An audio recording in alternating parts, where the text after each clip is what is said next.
Welcome everybody to this workshop organized by the Journal of Population Economics. I'm Klaus Zimmermann. I'm the editor-in-chief of this journal, and I'm happy to have a number of high qualified scientists with us to talk about the important issue of abortion. The journal is doing these events because we scientists run to get papers published, and after a few years, when the paper is accepted, we are again somewhere else. We wish to stop that a bit by reflecting what we have learned and how we can contribute to the debates in society. And in particular, when we have such topics as we have today. Tomorrow, by the way, there's another meeting focusing on the United States. Now, the chair of today is Michaela Vanora, who is next to me, at least on my screen. And she will introduce the rest, and I'm stepping aside. So Michaela, please take over. Thank you very much, Klaus, and thank you, colleagues, for being here. It's really a great opportunity that we have to speak about such a sensitive event or such a sensitive topic during a time when it's so much central to the policy and news cycles around us. We do have about an hour for this session, which is split between two different presentations. The first will be by Anisha Sharma on a paper that was co-written with Garima Rastogi called Unwanted Daughters, the Unintended Consequences of a Ban on Sex-Selective Abortions on the Educational Attainment of Women. Our second presenter will be Federico Gutierrez, who will be speaking on the intergenerational fertility effect of an abortion ban. Given the relatively small number of people that we have in this session, I think that we can hopefully have a really lively discussion still at the end. My suggestion would be that we first give the presenters a chance to speak through their results and highlighting some of the key features of it, and then we can perhaps immediately open it up for questions. What I would suggest for you is that if you would like to raise a question or give a comment, you can use the reactions button that's at the bottom of your screen. For me, it's the second icon to the right. It's a little surprised looking face. When you click this little surprised looking face, you have the option to raise your hand. I would really appreciate it if you use the raise hand function, and then we can see who would like to talk. Otherwise, you're really welcome to pop your questions, comments in the chat box, and I will be happy to monitor those during the discussion segment. If it's helpful to our presenters, I'm very happy to give you a 5 or a 2 minute warning if you're afraid of going too much over time. So if you would periodically glance at my video, you'll probably see me doing this or this, meaning you have 5 minutes or 2 minutes left. So I think without further ado, Anisha, perhaps we can pass to you. Thanks very much for being here this afternoon. Thank you so much. Let me just share my slides. Okay, I hope everyone can see that. Thank you very much for inviting me to this workshop. I'm going to talk about a paper that I've written here with Garima Rastogi, and our paper is about the unintended welfare consequences of a ban on sex-selective abortions on the gender gap in educational attainment. And the context for this paper is quite specific. The ban was enacted in India, and so we're looking at its impact on the Indian population. But I do hope that our results from this paper do have wider salience, not just for contexts where there are increasing restrictions on abortions around the world, but also more generally, I hope that this paper can speak to the limitations of using legislative tools to enact broader social change, especially when there haven't been underlying shifts in the social norms that dictate the kinds of household behaviors that we want to regulate. My co-author Garima is at Oxford, and I'm at Ashoka University, which is in Delhi. Okay, so by way of motivation, the context for this paper is the phenomenon of missing women in many countries around the world, but most particularly in Asia, especially in India. And this manifests in the norm of son preference, and it shows up in the form of very skewed sex ratios biased firmly in favor of men.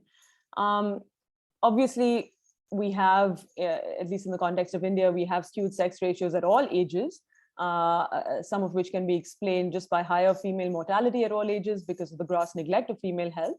But increasingly, and in more recent years, much of the phenomenon of missing women can really be explained by the expansion in the use of prenatal sex selection, and in particular, the sex-selective abortions of female fetuses following an ultrasound that will allow parents to find out if they're having a male or a female child. So in response to this kind of expansion in the use of ultrasound in the last 2 or 3 decades, many governments in countries across Asia have responded with what we term supply-side measures, top-down legislative bans on abortions altogether, on sex-selective abortions, which means abortions that are undertaken for the sole purpose of aborting female fetuses, the disclosure of the sex of the fetus by a doctor or a medical practitioner to parents, restrictions on the use of ultrasound technology, all of these different kinds of measures which we together clubbing together as bans on abortions. And these have been implemented in various ways across all of these countries that I've listed here. But the issue with such top-down supply-side measures is that in an environment which is still dominated by the patriarchal social norm of son preference, these measures could simply shift the margin of discrimination away from prenatal discrimination to postnatal discrimination. So instead of having a situation where you have a very small number of female births, now you have more female births, but you have parents discriminating against surviving females because they see these females as unwanted relative to their male children. There's been a lot of research on the impact of abortions in the developed world. And in general, most of this research has tended to find that access to abortions has led to improved health and educational outcomes for the marginal child.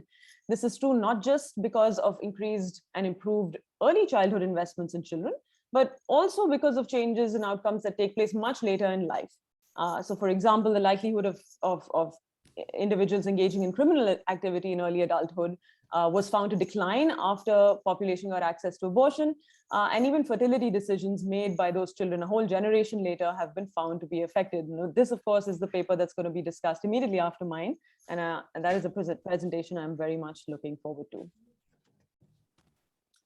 In the context of sex-selective abortions, however, there's much less research, and whatever little there has been has also tended to find that in countries with strong son preference, access to sex-selective abortions may have led to an increase in female births, but it has also led to improved health outcomes for surviving females. So the paper by Lin et al., this is in the context of access to abortion in Taiwan, whereas the other 2 papers, Hu and Schlosser, Anukriti Bhalotra Tam, this is these papers consider the impact of widening access to ultrasound technology in India in the 80s and the 90s. We hypothesize in our paper that the removal of this access to sex-selective abortions could lead to the reverse effect. So in other words, removing access to abortions could lead to a rise in female births, but it may also lead to increased discrimination against surviving females. So what we do in this paper is answer 2 questions broadly. The first one is, how does a ban on sex-selective abortions affect gender gaps in education and investments by parents? So in other words, what is the causal impact of these sex-selective abortions on the gender gap in education attainment? And second, what are the specific mechanisms through which we think these outcomes would be affected? We argue there could be potential mechanisms, several potential mechanisms at play here. Right? The first is what I alluded to just earlier, which is a kind of a quantity-quality trade-off in the context of female children. That now you have more female children, but that leads to a kind of a decline in the investments in those female children because many of these female children are now relatively unwanted. The second potential reason could be operating through a kind of a selection effect. So the ban now changes the kinds of families into which female children are more likely to be born. So for example, if rural and poor households are less able to evade the ban by, for example, spending a lot of money in a private clinic and getting access to an illegal abortion, then these families are going to be the ones where more females are going to be born. And so mechanically, because these families have lower levels of education attainment, we will see a decline in average female education attainment relative to males. Another mechanism could be another form of a selection effect, which is that females may disproportionately be born into larger families. This is because families may adopt fertility stopping rules in the absence of having access to prenatal sex selection. whereby they carry on having children until they achieve their desired sex composition of their children, or they achieve their target number of male children. And so families that have a larger number of female children will be more likely to keep having children. These families become larger, there's increased competition among siblings for household resources, and this will also mechanically lead to a decline in female education attainment or investments relative to males. And finally, we have a mechanism that kind of goes in the opposite direction, right? And this is a marriage squeeze hypothesis. Due to increasing prenatal sex selection, as is well known, there was a marriage squeeze in favor of females, where the number of females in the marriage market have become very small relative to the number of males in the marriage market. The ban on prenatal sex selection shifted the marriage squeeze in the opposite direction. And so with increasing numbers of women in the marriage market, would families now be more willing to invest in those dimensions, including education, that would lead them to have a better match in the marriage market? And so this would lead to an increase in investments in women in particular, so that they make better matches in the marriage market. So in this paper, what we're going to do is we're going to examine each of these four mechanisms to determine whether which one is likely to be operating in terms of explaining a broader treatment effect. Okay, so by way of background, it was a very rapid rise in prenatal sex detection technology. This is primarily ultrasound in the 1980s, and this had huge effects. One estimate suggests that as many as 500,000 females per year were aborted between 1995 and 2005 because of widespread use of ultrasound machines, particularly small portable ultrasound machines.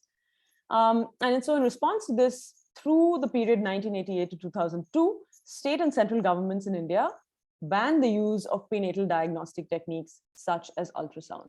So these bans typically took the form of multiple regulations. On the one hand, the use of any kind of ultrasound to disclose the sex of the fetus was banned. Anyone who was found violating the ban would be put into prison, face fines, lose their license, and so on. In addition to that, ultrasounds that were not required were also banned at the same time. And the use of ultrasound machines in general was highly regulated, with only a small number of licensed holders allowed to operate these machines. The implementation of the bans was staggered. And so the state of Maharashtra passed the first such ban in 1988.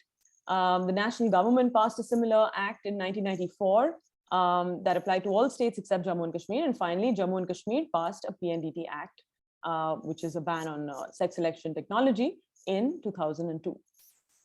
And so in our paper, what we're going to do is use the two natural sources of variation that arise from this form of staggered implementation. And that's the variation over time and over space in the implementation of these laws. And we use this variation to identify a number of things. First, what is the impact on the probability of female births? Two, what is the impact on the education attainment of surviving females relative to males?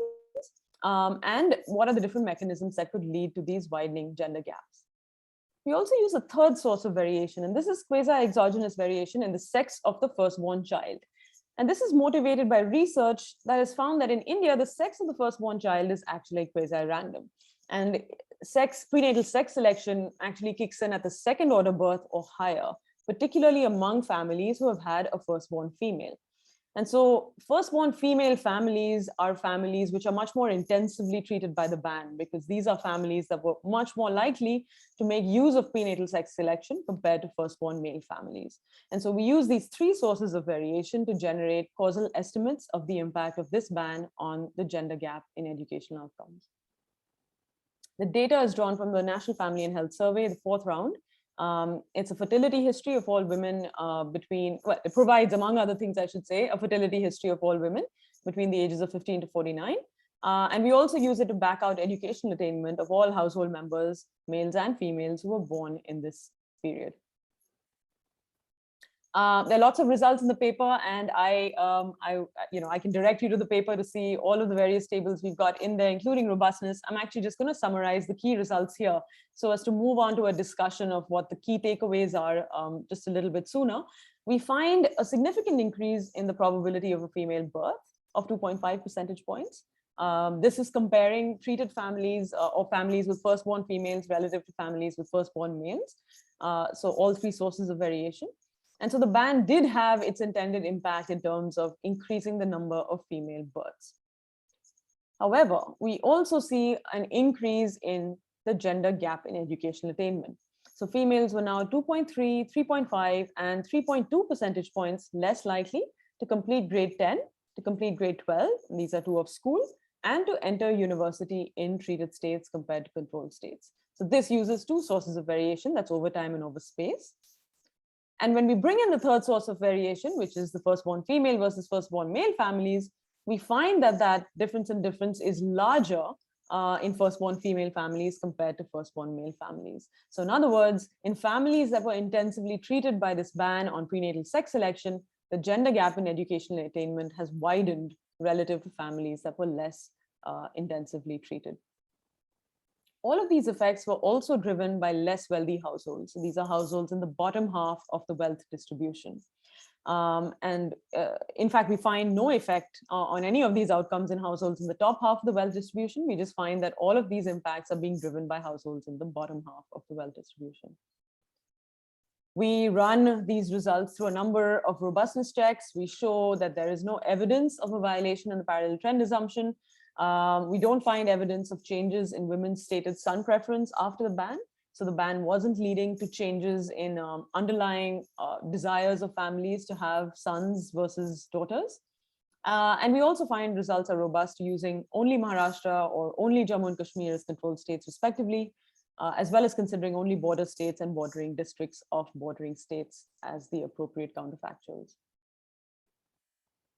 In terms of mechanisms, just going through the four mechanisms we discussed earlier, we do find evidence, as I said, of higher gender gaps in education attainment in firstborn female versus firstborn male families. And we interpret this as evidence of discrimination, right? Because these are the children that are being born precisely because of the lack of access to prenatal sex selection. And it is here that the gender gaps are widest. So we believe this supports our hypothesis that, that much of these gaps are being driven by families reducing investments in unwanted female children.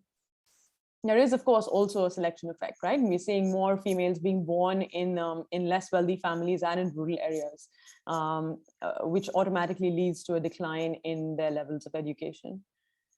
We don't find an impact on fertility. And so we don't find females being disproportionately born into larger families, at least during this period. Maybe a little surprising, but we don't find any evidence of this in our data. And we do find some suggestive evidence of the operation of a marriage squeeze. And this is evidence that we obtain somewhat tangentially. We find that the age of marriage of females does increase among females in treated states versus untreated states compared to before and after the ban, with no impact on spousal age gap. And one would expect that as the number of women in the marriage market increases, or a marriage market squeeze operates against women, they would end up getting married later and later as they take more time to make a match in the marriage market.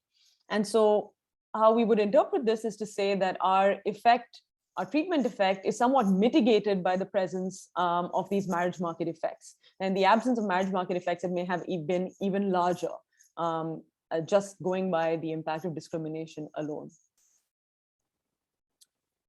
Okay, so just in terms of discussing our results and what we believe the big takeaways are, with our paper, we present what we believe are the first causal estimates of the impact of changes in sex ratios on the gender gap in education attainment.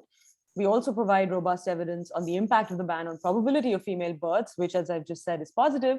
But our big takeaway from here is that top-down supply-side measures, such as legislative changes that are trying to bring about social change, tend to backfire. And I think in connection with this, the Balhotra et al. Paper is quite interesting. This is a paper that examines the impact of changes in inheritance law in India to make it more gender equitable and ensure that daughters can inherit property with the same standing as sons can. And the authors find that more gender equitable inheritance laws actually lead to a rise in female mortality relative to male mortality among infants. And they argue again that this is because families are so reluctant to pass on property, pass on wealth to their daughters, that they are less likely to want to have daughters in the first place. Again, an example of a top-down legislative change that has had very little impact in terms of changing social norms on the ground. So by way of conclusion, I would say efforts to eliminate gender discrimination can backfire unless they take into account underlying social drivers of son preference. These norms of son preference are so strong that now they have generated economic, political, social structures that make it very rational for households to prefer sons to daughters.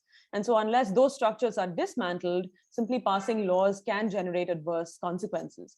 This is not to say that I think the law should be removed. Clearly, it has had an impact in terms of increasing the numbers of female births. And of course, comparing those two effects is fraught with all kinds of ethical considerations. But it certainly makes a case for designing policy that addresses discrimination at multiple margins and not just at the point at which at the point of survival. We find that policies that reduce prenatal discrimination are simply pushing discrimination away to a different margin, which is postnatal discrimination. And so what the case that we would make is for complementary policies that are required to directly target all dimensions of gender inequality.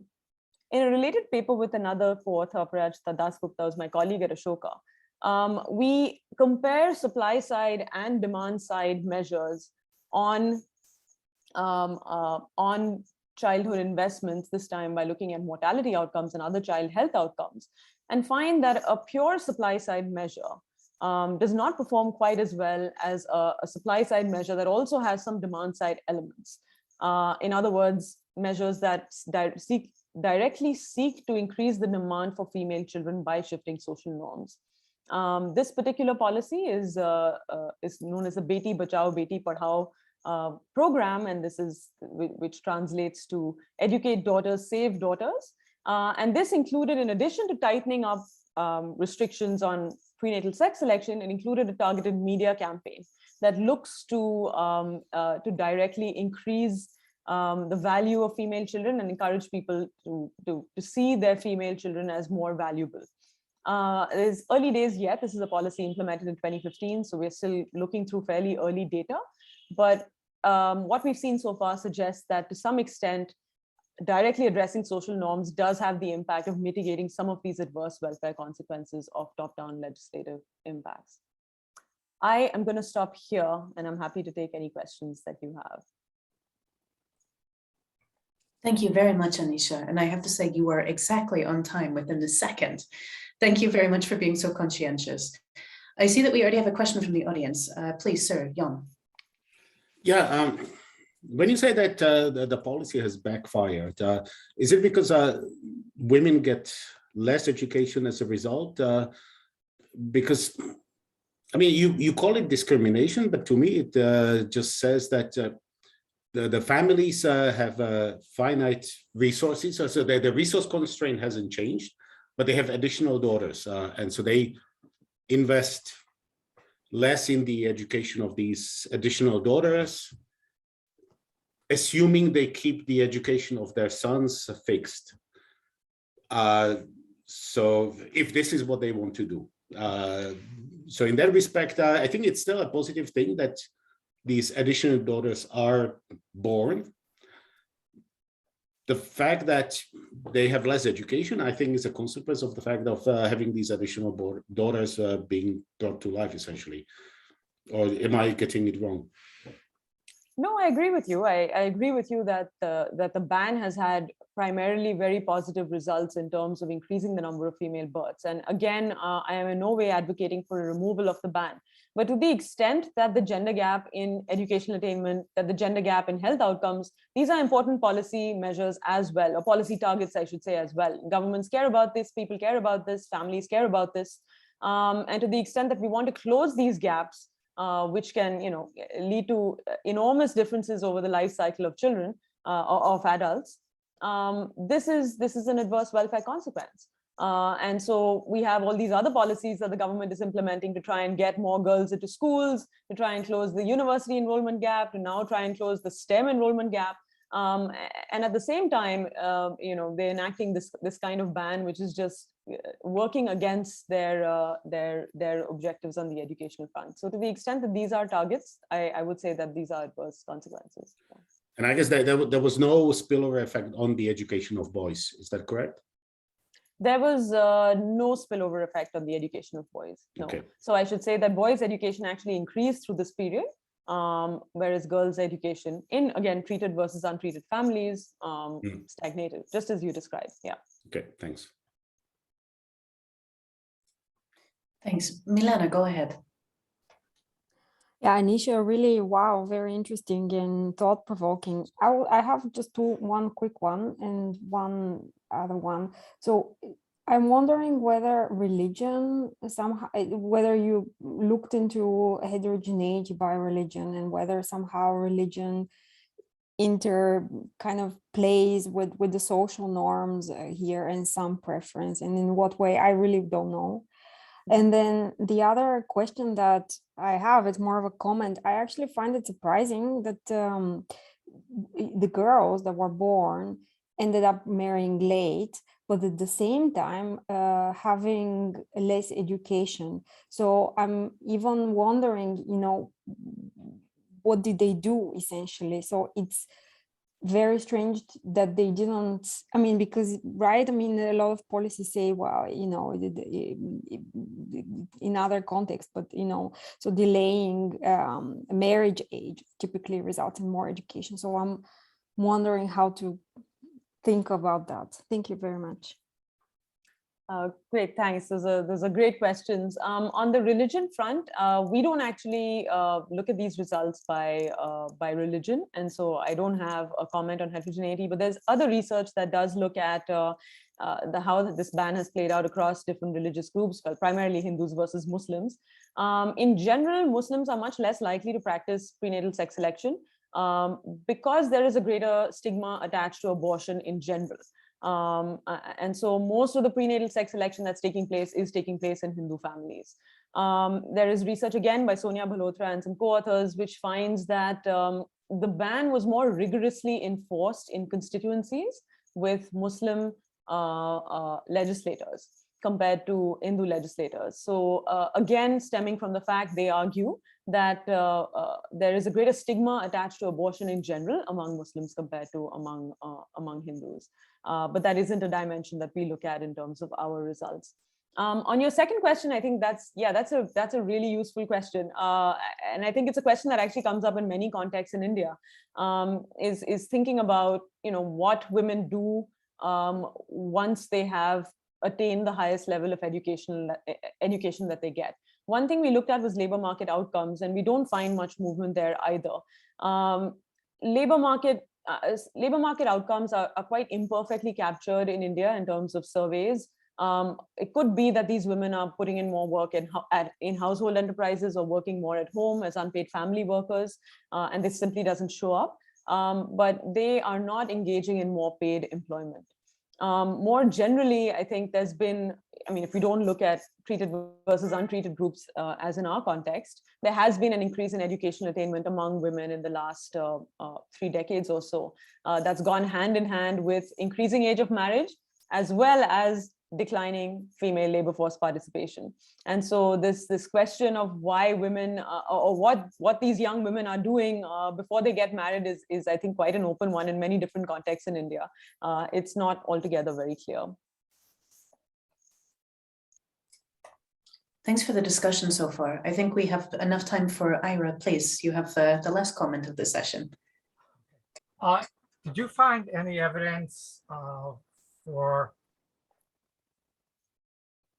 households where the first born was a woman, whether an additional woman, second child woman versus male, led to the first child being better off or worse off?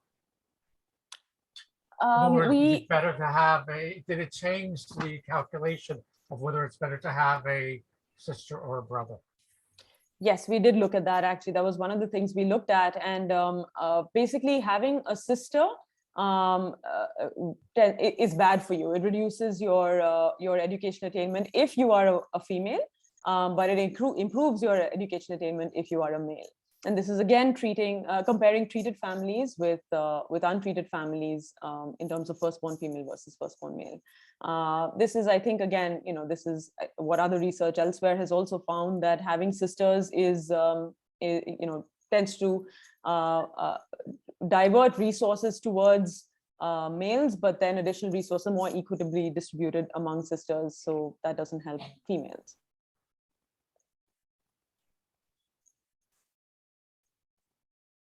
Thank you very much, colleagues. And thank you so much, Anisha, for a really interesting paper. Thanks for making something so accessible, despite the complex econometrics, of course, behind it. Thank you so much. For the second session, let's please switch to Federico Gutierrez, who will be speaking on the intergenerational fertility effect of an abortion ban.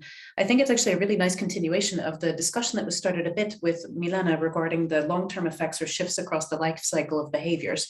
So I think it's a really nice opportunity that we have now to switch to this more long-term perspective. So please, sir, floor is yours. Thank you very much for having me here, and especially thank you, Klaus, for the invitation. I'm just going to make just a clarification. The program says that I'm affiliated with Vanderbilt University, but I left Vanderbilt soon after this paper was accepted. That is the only clarification. Now, with the paper, I'm going to discuss the intergenerational fertility effect of the 1966 Romanian abortion ban.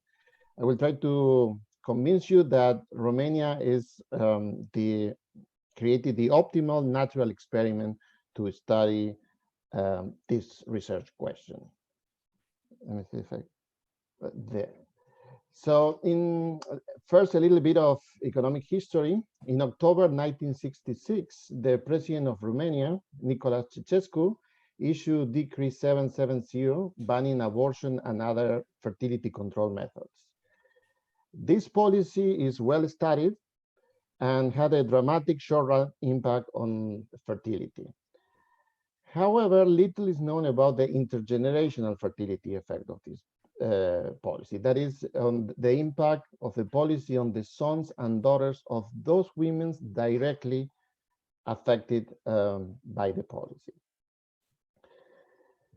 To answer the question, is probably convenient to go back in time, more precisely to 1957. In this year, the government of Romania implemented the most liberal abortion policy in Europe. Women were allowed to abort during their first trimester of pregnancy. There were no questions asked, only the decision of the women was needed to perform the abortion. Private fees were low or inexistent. Remember that during this period of time, Romania was under a communist regime, and the public health system covered most or all of the cost of the intervention. Additionally, there were abortion centers in many parts of the country. These abortion centers operated in hospital, medium and large hospital, as well as in outpatient facilities located close to industrial plants. The result of this is that abortion became socially acceptable, a socially acceptable birth control method in Romania. And by mid-1960s, the number of abortions was 1.1 million per year. Considering the population of Romania, this is incredibly high abortion rate. The total fertility rate during this period was 1.88 children. This is below the replacement level. So what happens in 1965? Ceausescu became the leader of the Romanian Communist Party. And 1 year later, in 1966, concerned about low fertility levels, the government of Romania unexpectedly banned abortion and other forms of fertility control methods. For example, the government stopped importing contraceptives. The government also imposed tax reliefs for couples with 3 or more children, and imposed a tax for people not having children over the age of 26.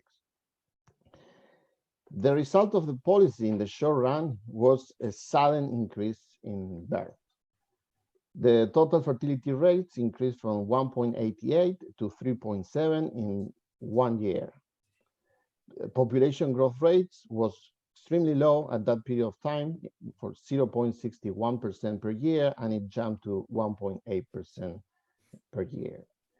This is something that we can actually measure, and probably this graph is something you've already seen in other papers, but I'm going to measure the cohort size, by the date of birth using the 1977 Romanian census. So until June 1967, we observed, just to the clarification, each dot is the number of individuals observing the census born in that month.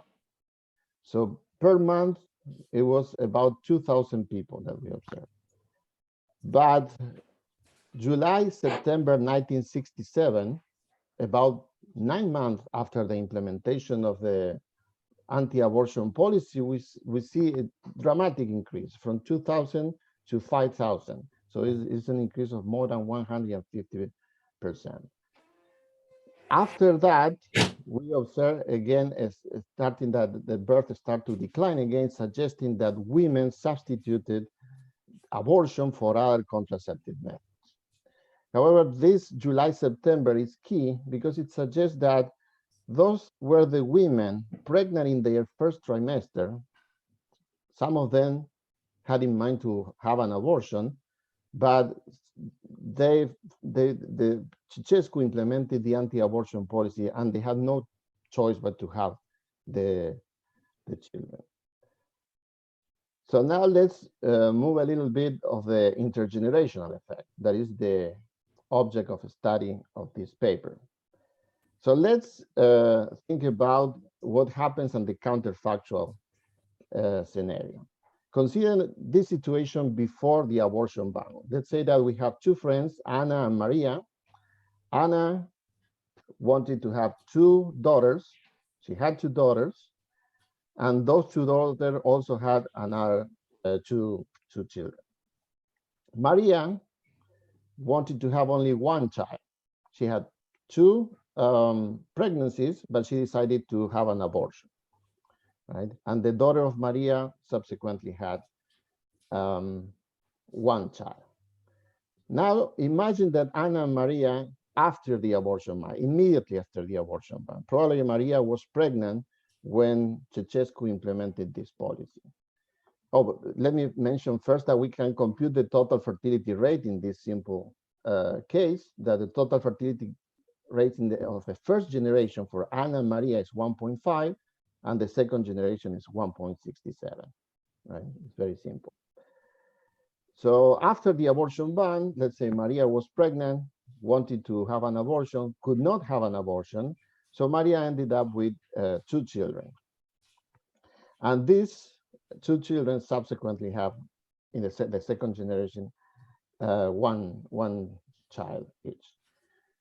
What we observe is that nothing unexpected, that the total fertility rate jumped from 1.5 to 2 after the implementation of the policy.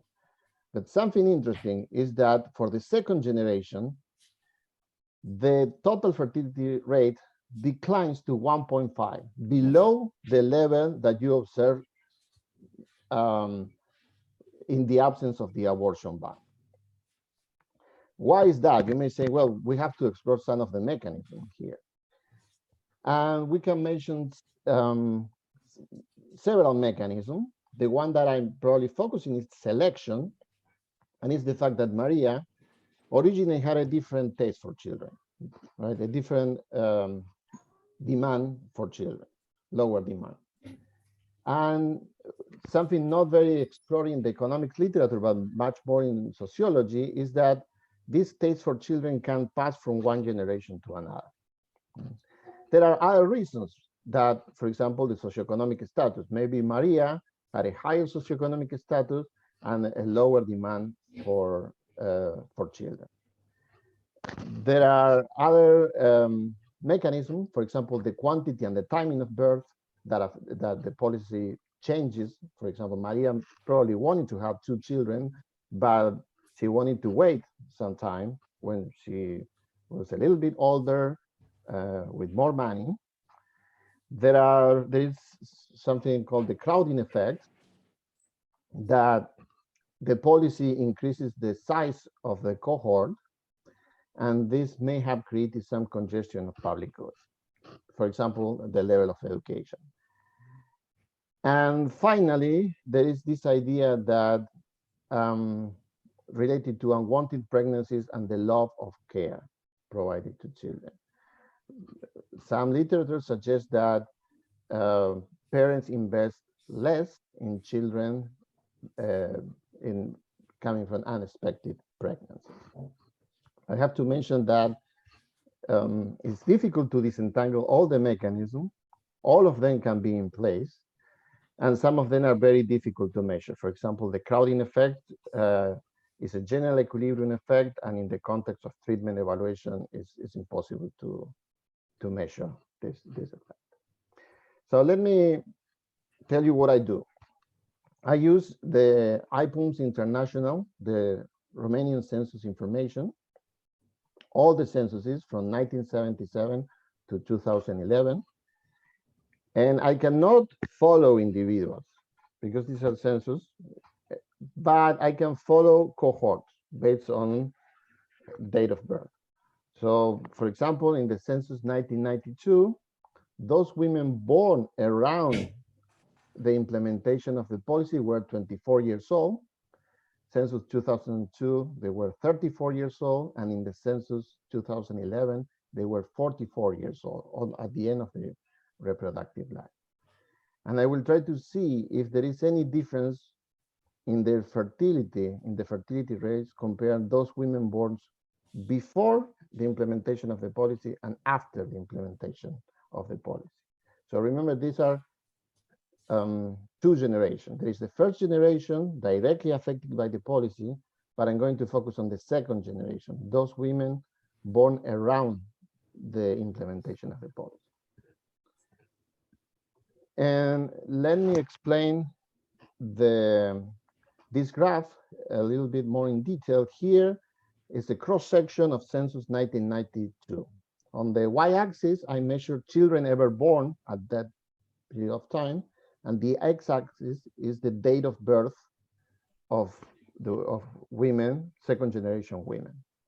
The red line is June 1967. So those born before June 1967 were not affected by the abortion ban, and women born after 1967 were affected by the abortion ban. More precisely, the mother of them were aborted. So you see that there is not much here. You don't see a discontinuity in this in the curve. At age 24, they have approximately, on average, 1 child. But if we move to census 2002, when women born around the policy cutoff were 34 years old, you start seeing a discontinuity here. You start seeing that those women born after the implementation of the policy had fewer children later in life. And if we go to almost the end of their reproductive life at the age of 44, this is census 2002, now the discontinuity is very clear. Women born after the implementation of the policy had fewer children. Additional graph, you can put in a range of 10 years range. This is 24, 34, and 44 years old.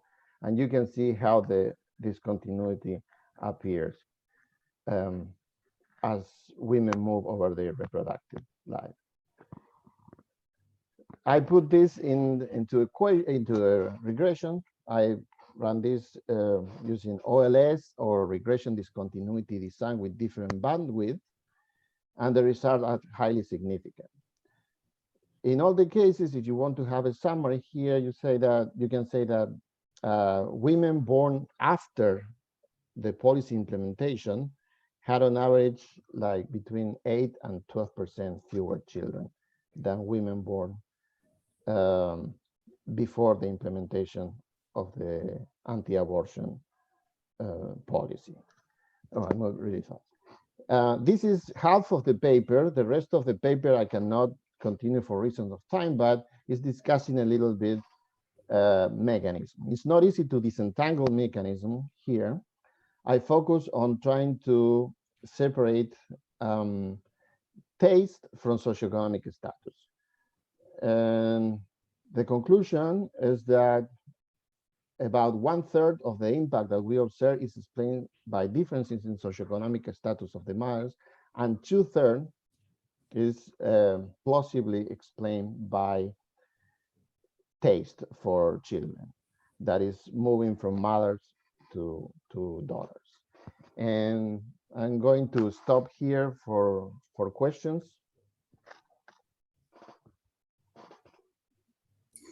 Thank you very much. Although if you would like, you still have 5 minutes left. If you have anything additional that you would like to. I only have 1 minute left. That was my, yes, just a clarification. I probably moved really fast. So in terms of the methodology, as I want to emphasize that I cannot follow individuals. So each point here is the represent the date of birth, right? In terms of mechanism, there is my interpretation is about selection. Let me go back to the graph a little bit here. And the key here is on these women that is coming from Maria, and Maria has a low demand for children, and that low demand for children moves across generations. However, I cannot rule out other mechanisms.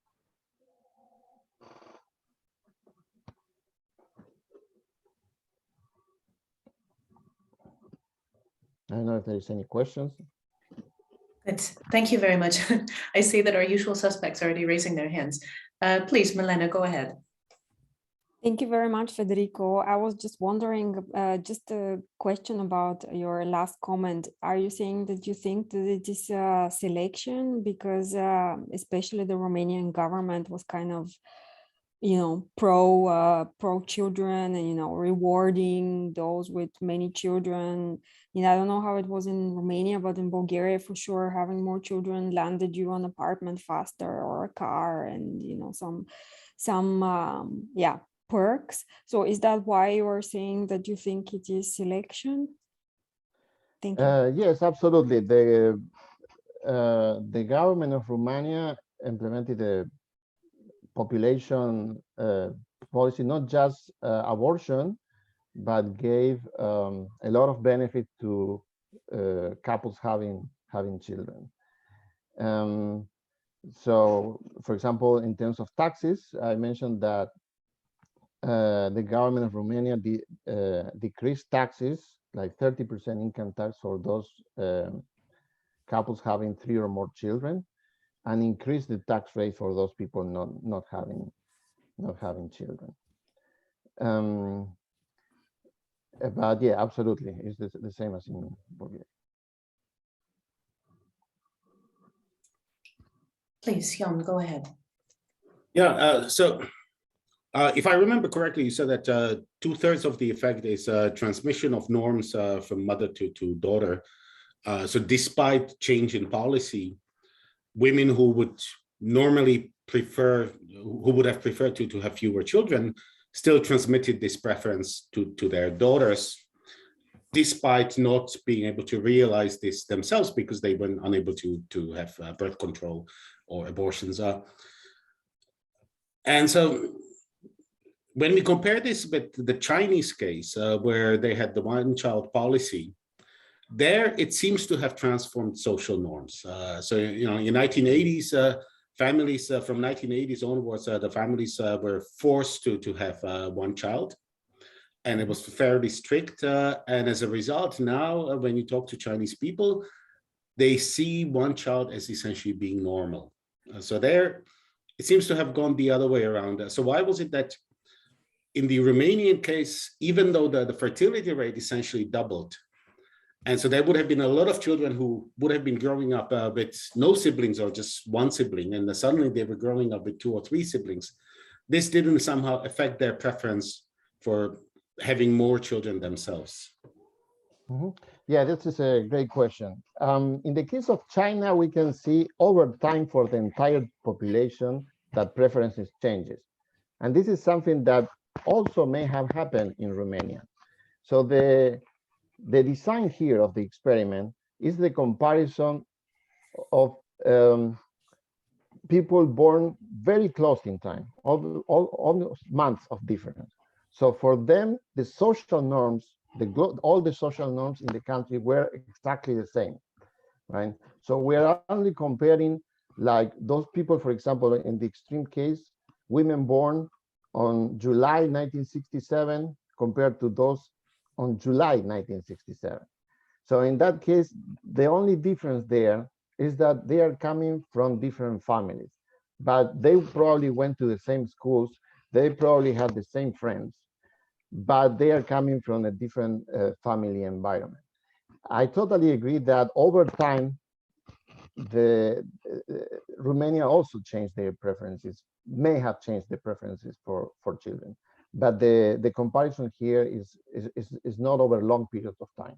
It's like comparing women born very close within the same year.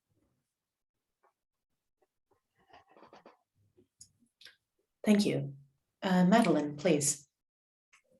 I realize surveys usually don't ask men how many children they have, perhaps because they don't always know. But if you did, is it possible with this sharp regression discontinuity for men? And what would you find? Did you do it? I did that for men too. As you said, we don't have the information. In the census, they ask women, how many children have you ever had in total?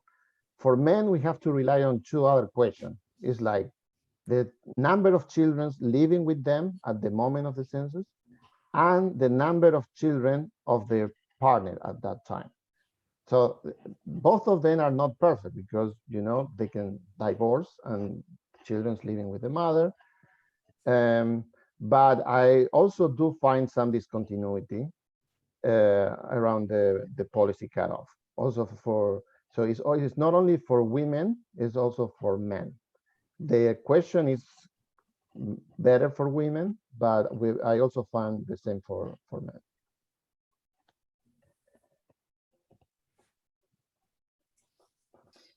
Thank you very much. Are there any other comments or questions from members of the audience? And may I ask, Federico, can you please stop sharing your screen? Perhaps then we can better see each other better. Absolutely. Thank you. And is there anything else actually that you wanted to add, something that it occurs to you like, I wish I'd been able to say that in my presentation? Probably I moved too fast, but the main idea is there. So please go ahead. No, I don't want to make any further comment. I'm sorry, to Jan, it was a please go ahead. Yeah. Sorry, I had a trouble hitting the unmute button. So, as you said, you look at short-term effects around the discontinuity. What about in the long term? Because in principle, this policy has stayed in place for a while. I mean, as you showed, it didn't affect fertility in the longer term terribly because women found that different ways. Basically, they learned how to control their fertility without just relying on abortions. But so basically you would need, in this case, you would need to have a control group that would be somehow a different country. I don't know, Bulgaria or Hungary. Would you see that as a result of this glut of children that were born after 1967 or whenever it was put in place, Romania somehow adopted a social norm of higher fertility in the longer term, over the next couple of generations, or are now Romanians similar to Hungarians and Bulgarians nonetheless? Yeah, it's a very good point. In that case, we would be measuring like the impact on the entire country. And I agree that probably comparing this to other countries like Hungary can be a good experiment. This is something that I did not explore in this paper. Another comment that I have is that Romanian is an excellent natural experiment because in 1989, abortion was the abortion ban was not in place anymore. So what we observe is that the abortion ban affected the first generation of women, but not the second generation of women. So it's not the policy that affected that we observe in the second generation. It has to be something related to how the policy affected the first generation of women. It's fair to say that, yes, this is a comparison within the country across two different groups, right? Those affected by the policy, those not affected by the policy. The impact on the entire country is something that we have to do some type of either a difference in different across countries or something like that, a different research design we have to explore there. And this is something that I cannot answer in this question. Could be interesting because we can understand better the general equilibrium effect of this policy. Thank you very much. I see that Klaus has his hand up, and I think we can also switch to you to close the session as well after you give your last remarks. Yeah, so I had also the idea to have a question. So maybe it's a difficult question because you have no data for that. Romania is a very de facto religious country. Yes, communism is also religion. The question, of course, religion was not really allowed well in the communist regime, but it was certainly there. So the question is, also if you compare that with China, probably religion is much more important, I would guess, for Romania, at least that's my rough guess. Can you say anything about the role of religion, which played when it comes back so fast? I mean, is this also a factor? It is really an interesting question to explore. With this data, unfortunately, I cannot say anything. I can speculate about the impact because here we suspect that there is an interaction between a fertility policy and the belief of people and the religion that they have. We only have like the experiment within a country where religion has not changed. At least we don't see any jump in belief in Romania.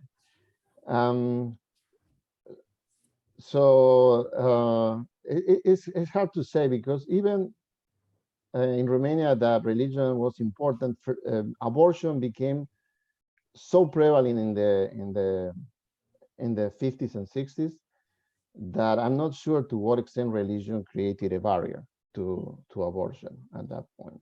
Well, that's kind of the surprise to me, because after the end of communism in Romania, visible religious practice was exploding. Yes, the number of churches built and people was practicing and so on. So it must be latent. It must have been latently there. Yes. Exactly. We see that the manifestation of religion more important because it was forbidden during the communist regime. What we don't know if what people actually believed changed dramatically after that, right? Of course. So it's a very interesting question to explore. With this data, it's impossible, I think, to answer. I fully understand. Okay, now if there is no further remarks, I think my pertinent decision has to be I have to thank all of you, the speakers and the discussants. It was a very lively debate with very interesting papers. We look forward that well, these papers are well recognized in the literature and hopefully heavily cited, which would be good for the authors, but also for the journal. So I thank you very much, and I'm stopping recording at this very moment.